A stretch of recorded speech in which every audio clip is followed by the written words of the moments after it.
So glad you're here today. We are doing some weird things, as you can see on the table before you. If you've already eaten those things, shame on you. Get out of here. That just means some other people are going to have to share. But we're going to walk you through these elements today. It's going to be a multi-sensory experience for you today. So I hope you have a little bit of appetite, because I'm going to make you eat some stuff. Should be good. A couple of these things do have nuts. The gold thing has some hazelnut in it, so be aware of that. And the trail mix, who knows what's in this thing. But if you have a nut allergy, that's probably an issue on the fruit bar for sure. Okay, so we're talking about the Atomic series, small things make a big difference. Today's has to do with this big, weighty subject called incarnation, but what it really has to do with is withness.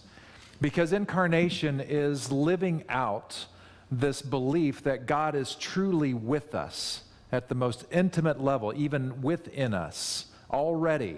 Before we ask or even know our need of it, it's already there. So we're asking the question, what does it mean to really live this thing out in the fullness of withness, the fullness of our incarnation in different experiences? This one's a part of our belief statement, by the way, at this church. We based our belief statement largely on the Gospel of John, and one of our core beliefs is this idea of being with. We call it, the movement is we incarnate. Because we do anyway, whether you know it or not, but we do it in a kind of a Jesus way. So we're going to look at this today. So let's go to the next screen. This will kind of give you a roadmap, what we're looking at. What does Jesus' incarnation mean? I'll touch on that. And then how does it relate to us? Well, we're going to find out quite a bit. What does incarnate look like? We're going to talk about 3 different meals today. These are found in John 12, John 13, and John 19. One of them's meal-ish. It's as good as a meal as could be gotten at that moment. The incarnation, there's ongoing discussion about how we understand the incarnation of Jesus. Some go to a view that was very much adopted in the Nicene Creed and going forward. This goes back many centuries, where their understanding was heavily infused by other religious thought, and it's almost Jesus as demigod is what incarnation means. And that's based off of things like some of the birth stories. So in Luke and Matthew, you have Mary, who has this exchange of sorts. It's mysterious with an angel, and all of a sudden she's pregnant. And so this child that's born, as the orthodoxy states, is fully human, fully God somehow. The problem is, and this is why there's a rub here and why there's ongoing discussion, is in the Jewish mind and Jewish theology, that would never have happened. In fact, they looked down on theologies who believed in that demigod kind of a thing. It was anathema to the Jewish tradition, which is why, probably theologically, a lot of the Jewish tradition looks at the story and looks at that orthodox position and says, it doesn't really fit with our Judaism. And they're right, it doesn't. So there's another way to think about incarnation, and that is from a very Jewish, Hebrew-informed way of thinking about this, which kind of goes like this. So Jesus, it wasn't this incarnation because an angel had relations with Mary, and therefore you've got this God child, but it's more from evidence that we see in the Hebrew Scriptures themselves, which perhaps Jesus was one of the first that actually started to believe the Hebrew Scriptures that said, you really are what the Genesis stories pertain you to be. That you are human, you're flesh, but you are breathed in by God. You are already incarnate. And Jesus, perhaps, as this Jewish reformer, mystic, guy who obviously was dialed into the Spirit of God, was used as a conduit in so many ways for God, it's as if his understanding of this incarnation led him to a level, an awareness, a consciousness that to that point had not ever been realized. And after Jesus, there's smatterings of people who evidence the same level of incarnation that Jesus did to some degree. Peter, Paul, for instance, pulled off some whopper miracles along the same lines of Jesus. And over through history, there have been people similarly. It doesn't take away from the specialness of Jesus if we take the demigod portion out of it, because he's still the guy that opened the floodgates, opened the doors for us to see ourselves very differently. So if we follow that line of thinking, and if we really believe from a very Jewish perspective, and by the way, if this sounds like crazy talk to you, almost heretical to you, well, in some parts of the church it is. But actually, this way of thinking was a very strong way of thinking before our faith got tied into nationalism. Once that happened, everything changed, and not for the better.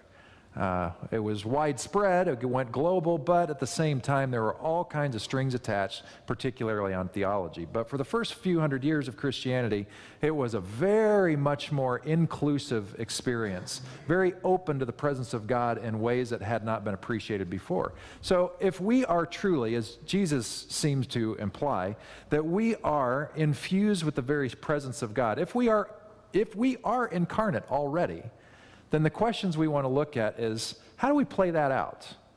How do we be God with us, with all of us, in more helpful ways? So today is going to be probably practical for you. It's going to be tasty. So that's something to look forward to. And I think there's something here for everybody in each of these stories. So let's take a look at the first one. This is a piece of art, and this has to do with our very first story. And this story comes out of John chapter 12. John chapter 12 gives us a picture of this scene. It's kind of hard to make out, but the guy in the red flowing robish type thing on the right, that's Jesus. And you can kind of make out there's a person at his feet.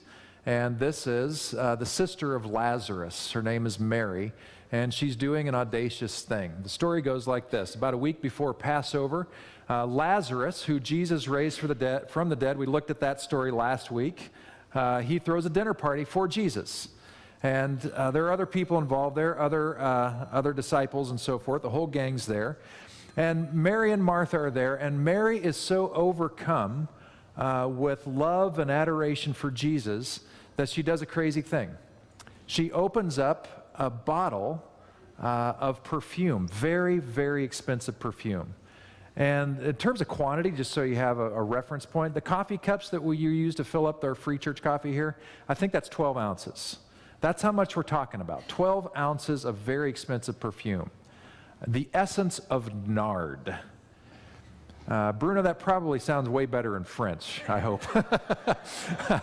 The most expensive perfume in the world, I looked this up several years ago. You can buy it in Paris. I think that's the only place you can buy it, or maybe it was Rome or somewhere like that. But anyway, I did this research many years ago, and at that time, the most expensive perfume in the world, if you were to have a 12-ounce bottle of that stuff, was literally going to run, and this is 15 years ago, $80,000.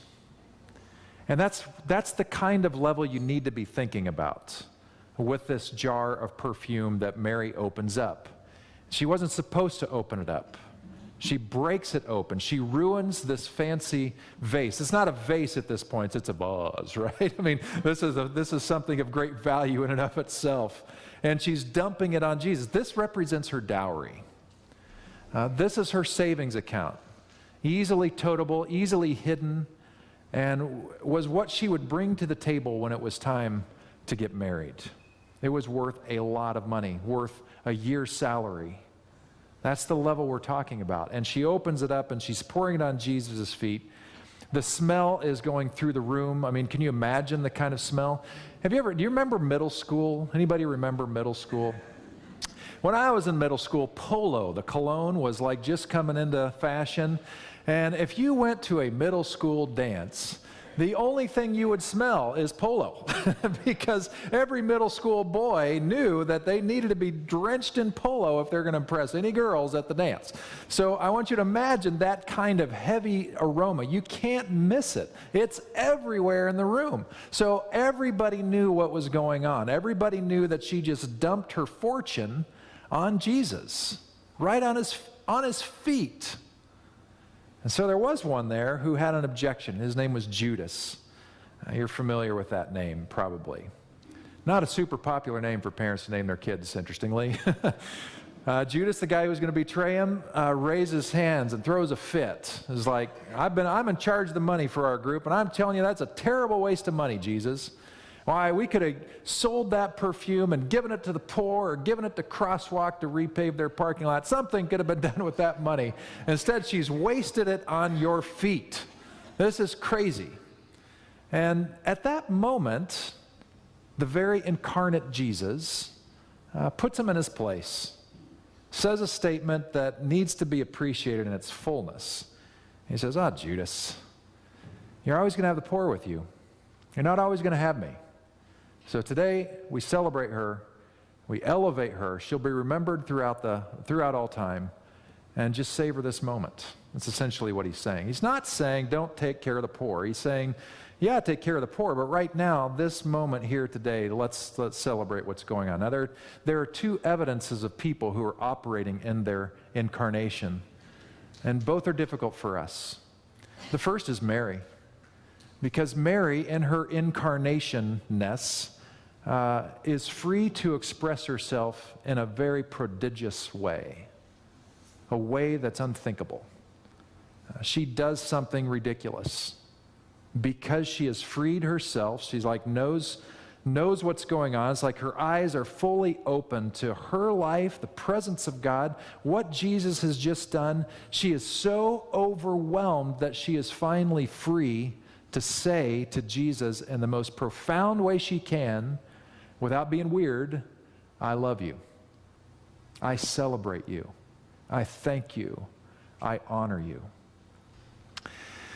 We stink at that in our culture. We're pretty good on surface level stuff, but frankly, it's not that common where we get up close and personal with somebody and look them in the eye and say, no, I'm serious. I really appreciate you. I really thank you. And part of the reason why is because it feels awkward to us. It's a vulnerable thing for us to express ourselves at that level. It's hard to do. And one of the other reasons, so that's part of the God incarnate thing. This is lesson one, learn from Mary.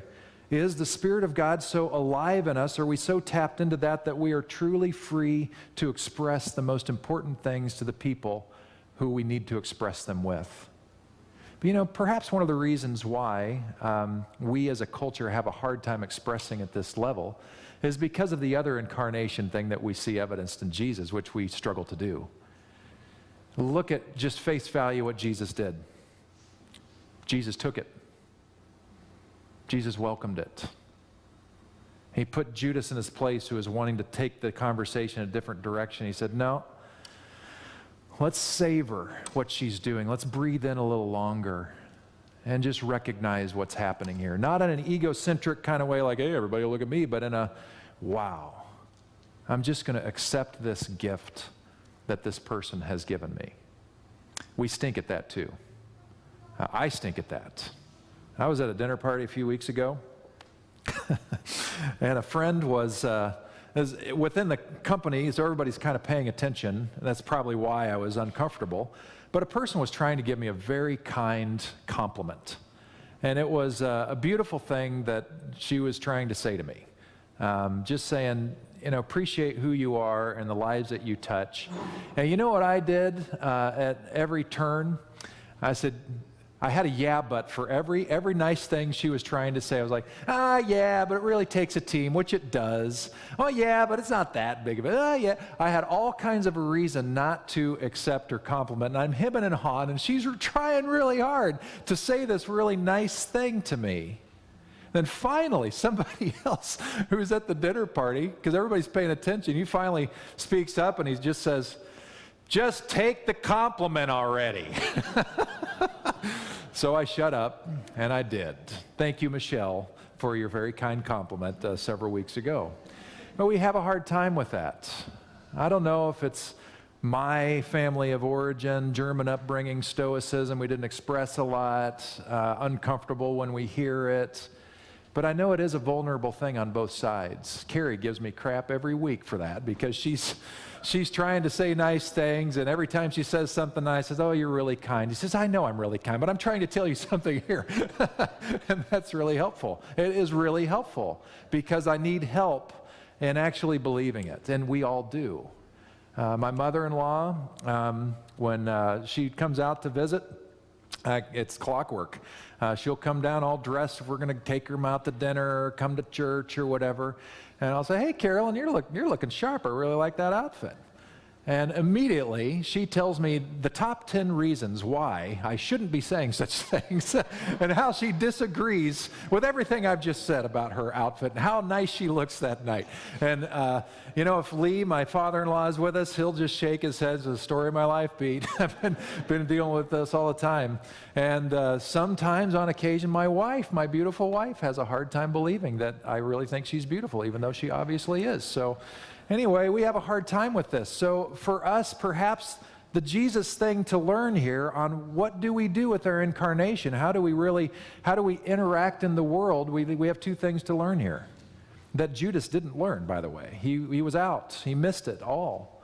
The first thing that we need to learn is to lavishly express ourselves, that the freedom of the Spirit of God gives us the capacity to see the presence of God and the goodness of those around us.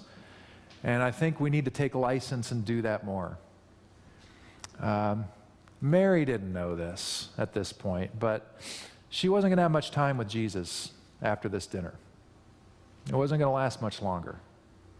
And for those of you who've had the opportunity to say the things that needed to be said before it was too late, you know how important it is. And because of the fragility of life, be lavish. Say what you need to say, says John Mayer, and he's right, while you can. And the other thing we learned from Jesus, how do we do this incarnate thing? Is accept it. Hear what people are saying. Accept it. Own it. Savor it even, because it's real. So to help you experience this a little more fully, we needed something fancy. So take out this fancy chocolate. It's quite delicious. By the way, because this isn't a church service, this is now on your diet. There are no calories, there's no fat, there's no sugar in this. You will offend God if you do not eat this. Unless you have allergies, then please don't. But just hold on to it for a moment before you pop it in your mouth, because I want you to smell it. Oh, man. Right? Smells so good. I want you to think, if you're Mary and you've just poured something beautiful that everybody loves the smell of, just what would it have been like to be the reason why such a beautiful, sweet smell entered the room? You get to do that. You get to do that when you're in touch with your incarnateness. You get to sweeten the aroma in the room. Isn't that a beautiful thing? And how nice it is to receive it, to really receive it, to not reject it, to not say to Mary, oh, thank you very much, but let's sell that stuff. But what a gift to just savor it and smell it and enjoy it. It's time we do that. This was going to take on more weight just a week after this. As a week after the dinner party we're talking about, Jesus is going to be arrested. If you ate it already, shame, shame, shame. Just wait a second. Go steal another one if you need to. But as you smell this thing, I want you to picture that same Mary on the side of a road, watching the same Jesus, now beaten and bloodied beyond recognition, hauling a cross that he's going to die on in a few minutes. And the beautiful thing about strong scents like this and this nard that she had was it was so potent, so strong, it would stay with her that long. It was not going to come off of her easily.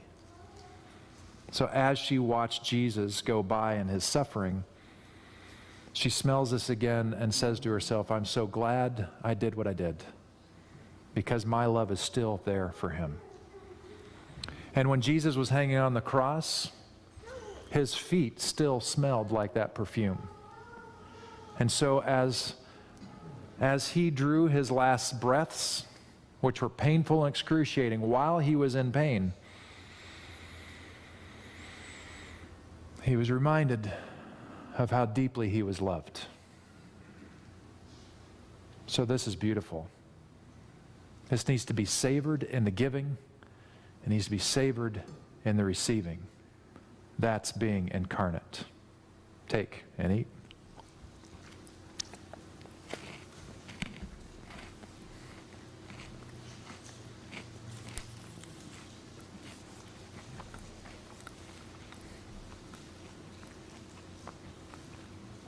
Tastes good.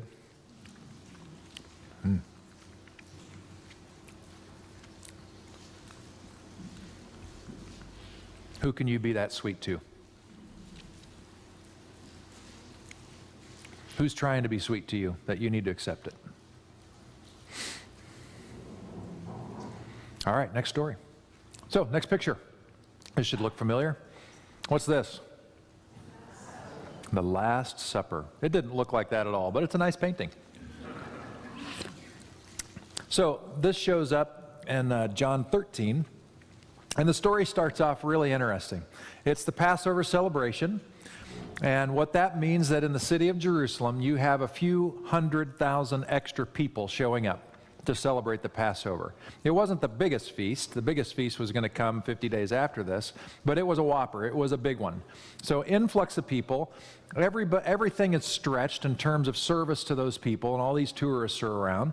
And the disciples are charged to get an upper room where they're going to celebrate the Passover together. And one of the things that they couldn't acquire was a foot washer. You'd hire somebody out. It was too degrading of a job to have a Jewish person do it, especially at Passover. So you would hire a non-Jewish person or a Gentile or a slave of somebody or servant of somebody to come and wash everyone's feet. Because the way you did dinner was not at tables like this, but you reclined on the floor with pillows. And your food would be, you'd just be doing finger food with all this stuff. That's how it was. So your stinky feet would be right there with everybody, getting in everybody's nose, getting a little too close to the food. Is not going to cut it in our culture. And so nobody's there to wash the feet. So Jesus sees this, and the incarnation shows up once again. And it says in John 13 that he stands up, takes off his outer robe, throws on a towel, grabs some water, and goes around and starts washing the disciples' feet. Now, if I were to go around and wash your feet today, which I am not going to do, thank God for both of us on that, right? I got to tell you, it really wouldn't be that bad of an experience for both of us.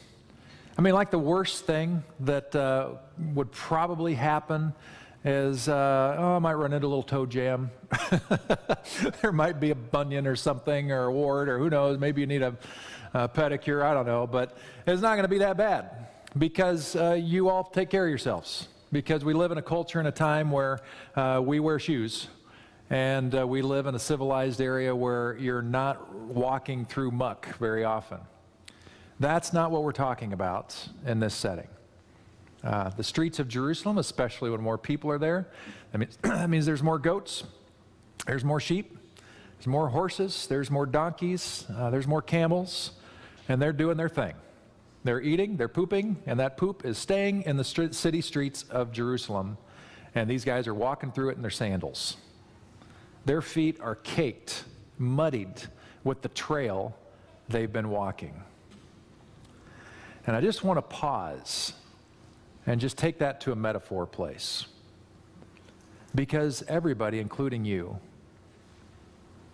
the trail that you've been walking your whole life, it's on you. Everybody's trail is on them. Let that sit for a bit. The trail that you've taken throughout your whole life, it's on your feet, it's on your knees, it's everywhere on you. Your trail comes with you. Jesus stoops down and he begins to deal with the trail.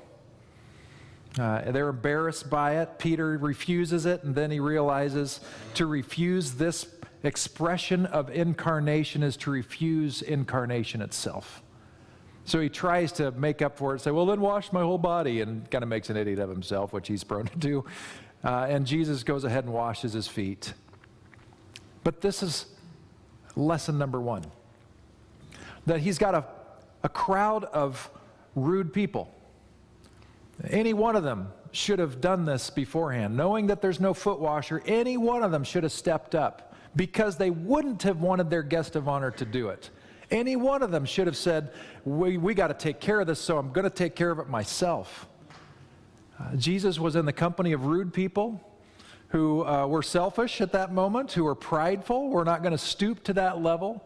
And what does incarnation do when it is in the face of rude people? It lovingly serves. It does not give the same thing it has received, but it chooses to take things to another level. So that's helpful for us to know. That incarnation means, if we're trying to follow in the footsteps of Jesus, it means that when we are faced with rudeness, rude expressions of many kinds, we do not give rudeness back, because that hurts the whole renewal, resurrection process. It gets in the way. And we are about love and presence of God. So he's got rude people. There are a couple characters here that we also know are there.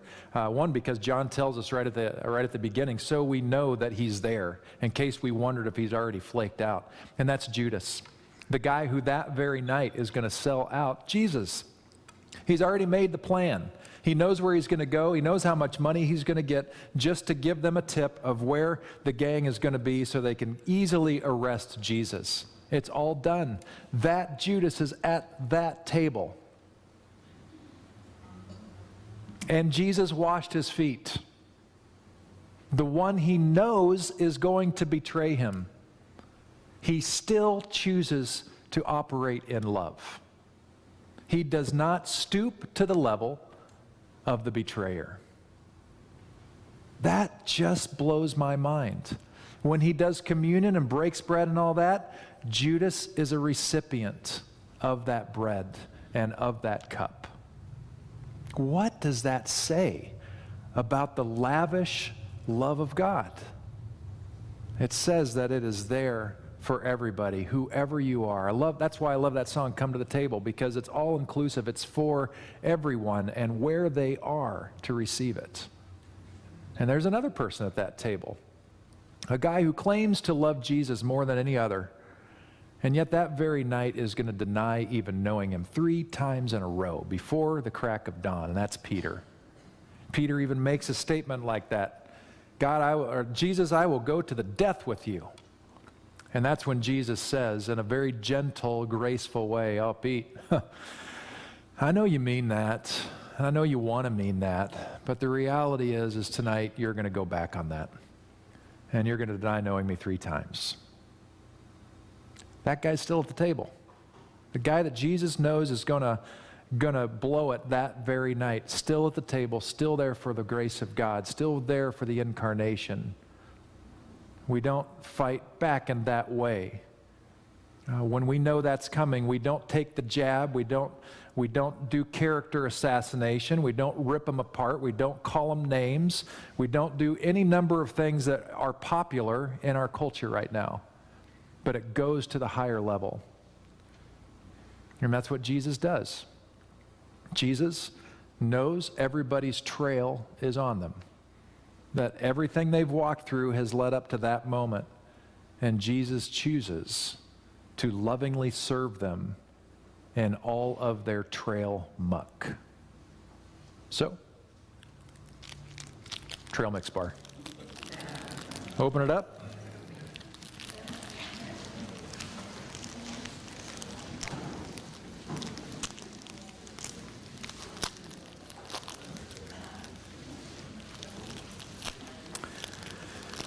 And by the way, this is really hard to do. I find myself having a really hard time with this at times in certain contexts. Because when I hear the kind of conversation and talk and jabs, particularly by people in authority and leadership, that's very, very hard for me. Very, very hard. And it's on both sides of the aisle. The whole thing's a big mess. And you have a decision to make, by the way. And it is not an easy decision. You have a decision about your allegiance, about who is first, who's at the top for you. Now, if Jesus is somewhere down the line in terms of people you're going to follow, well, who cares? I care. You should care. But you're welcome to do that. But if we have the audacity to claim that we really are trying to live our lives in the footsteps of Jesus with him as the leader who's modeling what this thing looks like, giving us the hope and the possibility, then that really means that the way he did life is the way we want to do life. And the way Jesus did life was not the way of swinging back, belittling, name-calling, etc., etc., etc. It was to go back in a nonviolent way, to promote peace, to promote unity, to extend grace, to exert love in place of force. That's hard to do. It's hard to do in our political environment. It's hard to do in the most personal environment. Because when you and I are at our worst, the gloves come off, and usually with the people we care about the most. We say things we wish we didn't. We hear things we wish we hadn't. The way of Jesus, the way of incarnation, is to recognize all of us have the trail stuck to our feet. And we choose to love and serve anyway. Take and eat.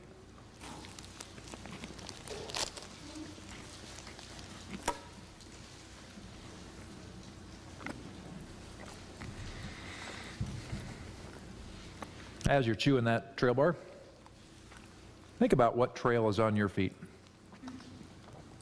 What are the things that you're walking around with that you wish Jesus didn't know about or didn't have to clean off? Because he does know, and he does care, and he does come, and he does offer help. Which leads us to our next story. So on the next slide, this is a picture. The actual scripture, it's similar here, but the one that I use in my blog today comes from the end of John, or close to the end of John, John 19. And it's one of the last things that Jesus says out loud. According to John, the people who are with him, who still follow him, and in that setting, they were followers. They were just terrified because they thought they'd get killed next by association. But his mom was there, Mary was there, her sisters were there. Mary Magdalene was there, and John says the disciple Jesus loved, who we think was John, was also there. And that's it. But that's not to diminish that they're there. They're with him. And we see three incarnation moves. This is how it goes. Jesus says, I am thirsty. The gang sees that there's a bucket of sour wine there with a stick with a sponge on the end of it.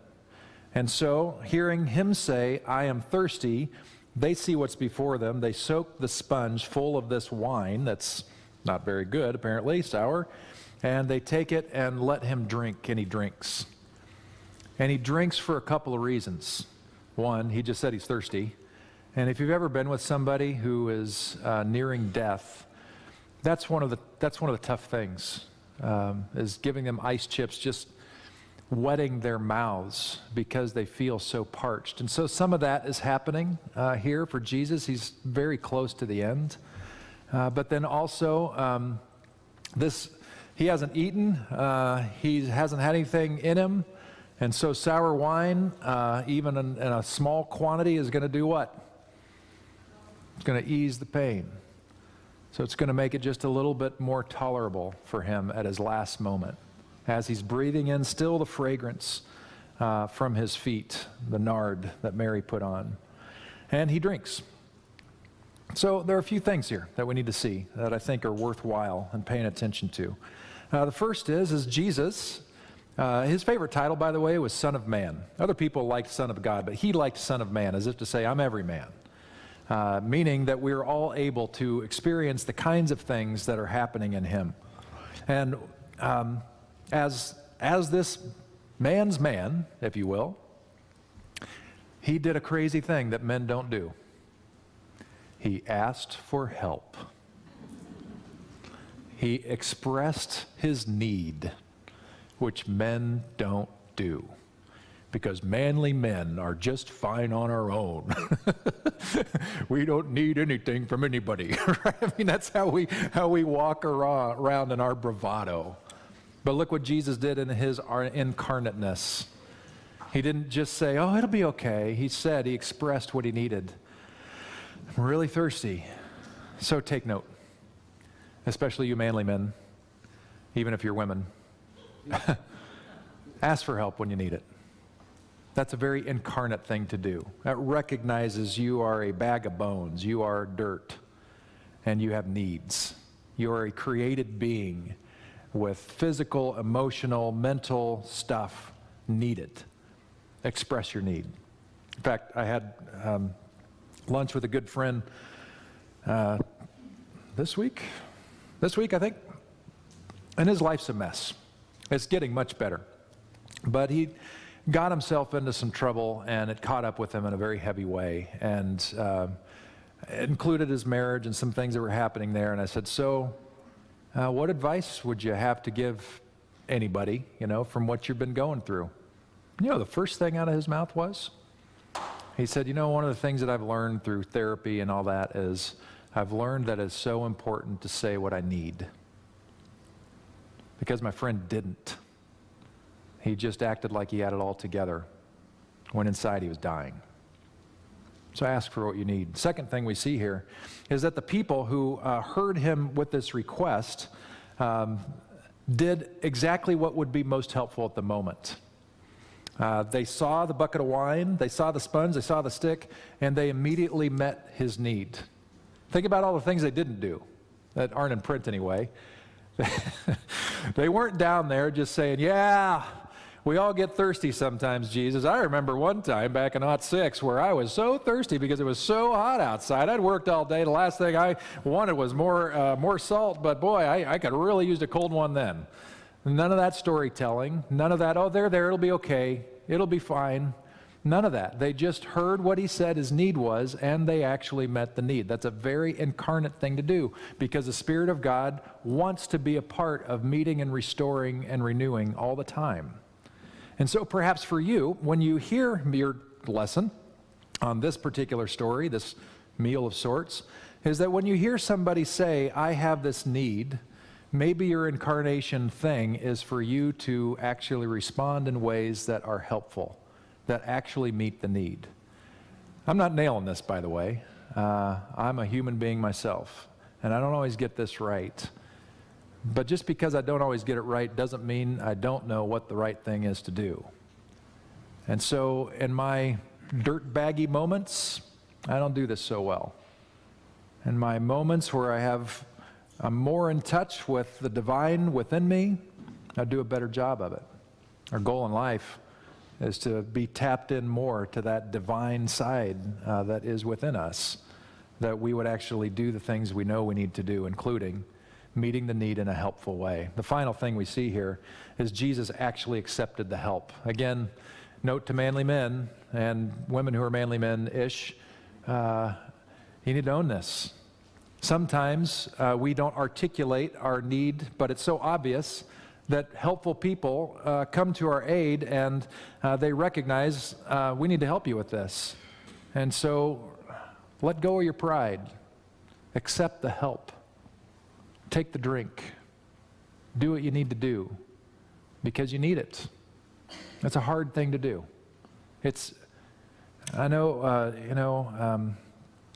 Many years ago, I think anytime we go through significant loss, and the first time we come back into community, say, I don't care if it's a miscarriage or if it's the death of a loved one or whatever, one of the hard things to come back into is community.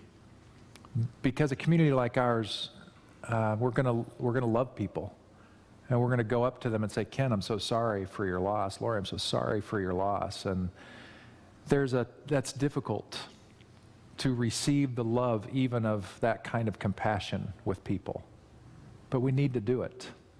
Just like the first story where we need to hear the love and the joy, this is another variation of that. We need to accept the love and the comfort that's there. But one of the challenges for us, I think this is pervasive in our culture, is we don't know how to do that. We're pretty good at sympathy, not so good at empathy. So let's take a short look at a video that helps define those two. Volume, please.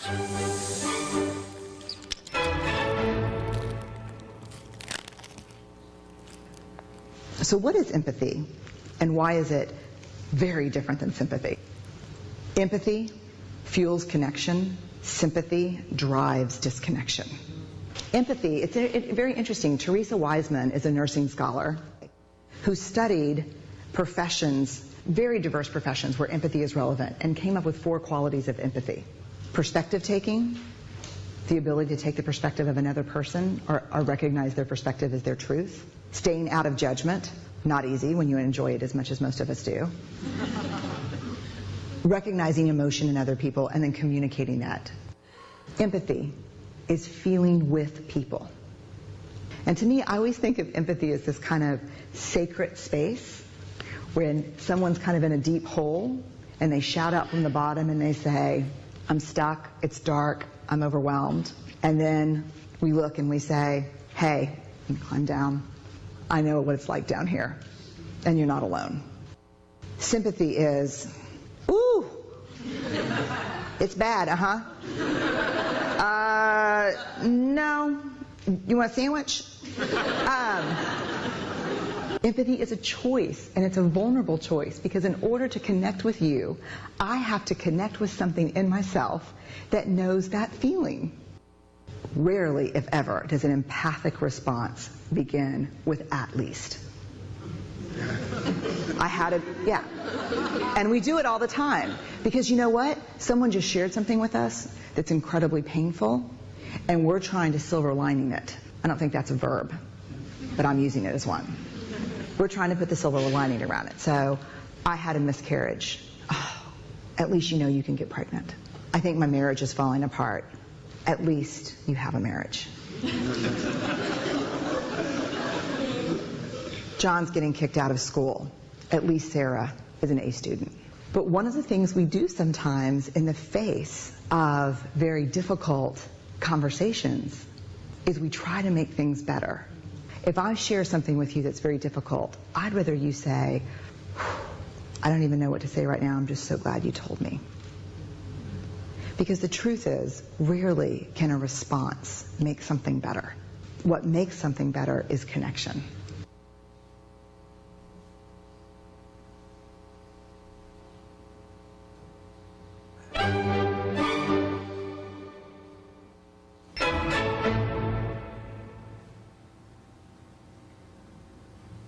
So, we have people at the foot of the cross who loved Jesus and didn't silver lining it. They didn't there it. They were just with him. So, in honor of those who showed their incarnation and their empathy toward Jesus, take and drink.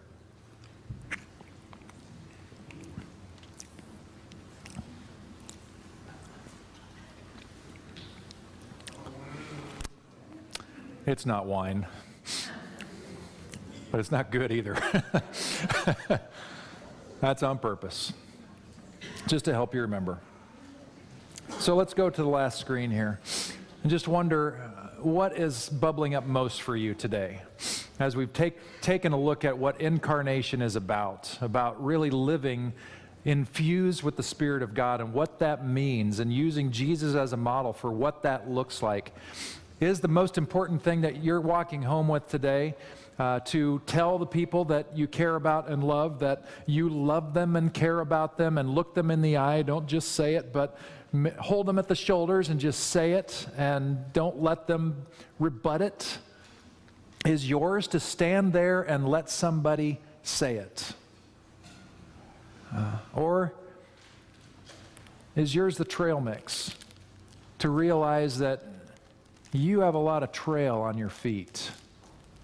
And that if you were at that supper, Jesus would accept you anyway, as you are, camel dung in your toenails, smelly, terrible, whatever, because that's who Jesus is. Will you accept the grace and the love of God as you are, not as you pretend to be? That's an incarnate move. An incarnate move is also, will you be like Jesus and be graceful, even to rude people? Which doesn't mean wimpy. It just means you're graceful. To people who betray you, to people who do not act like friends when you needed it the most. That's the incarnate move. Or is it this last one? In a world that knows too well how to be sympathetic, but rarely slows down enough just to be empathetic. Is that your take home today? I don't know what it is for you. Maybe it's all the above. Maybe that's your homework for the rest of the day. In a few weeks, we're going to look at one last meal. It shows up at the end of John, which is also fascinating. But for now, we've got enough to chew on. Let's pray together.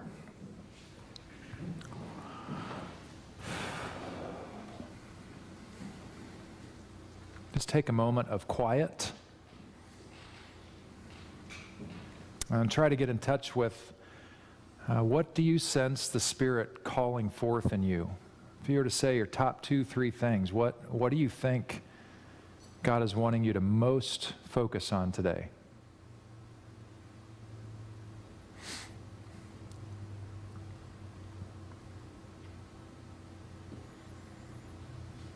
What do you think God is inviting you to do? Because you get to do this stuff.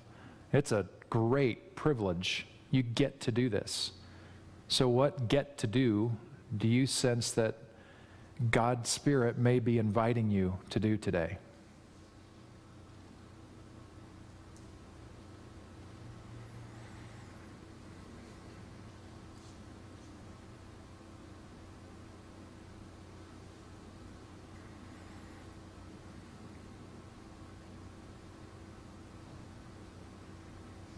And finally, I invite you to be specific with what that get to do looks like. Not a burden, but a wonderful opportunity to express your incarnate self. What and when specifically are you going to get to do that?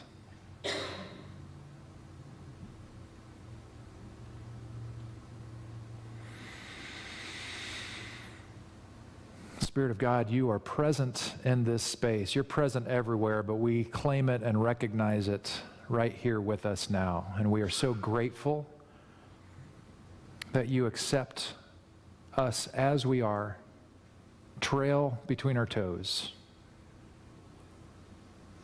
We try as best we can, and even now we thank you as best we can. And we thank you that you accept it. And God, as people who want to be agents of beauty and change and grace in the world, we long to follow in your footsteps, in Jesus' footsteps, that we would be helpful, particularly where people are broken and hurting. So God, guide us as you've led us today. And we will celebrate our incarnation as we get to do the things you invite us to do. Ask this in the name and way of Jesus. Amen. We've got one last song for you guys. Hope you had a good experience today. Next week, we're going to look at how to cultivate your personal connection with God. So a lot of people say they're spiritual, but probably have not been introduced to ways to actually cultivate that spirituality. So next week is all about cultivating that spirituality. So I hope you can come back to that. Invite your spiritual friends who might be interested in that, and we will see you here next week. Thanks for coming.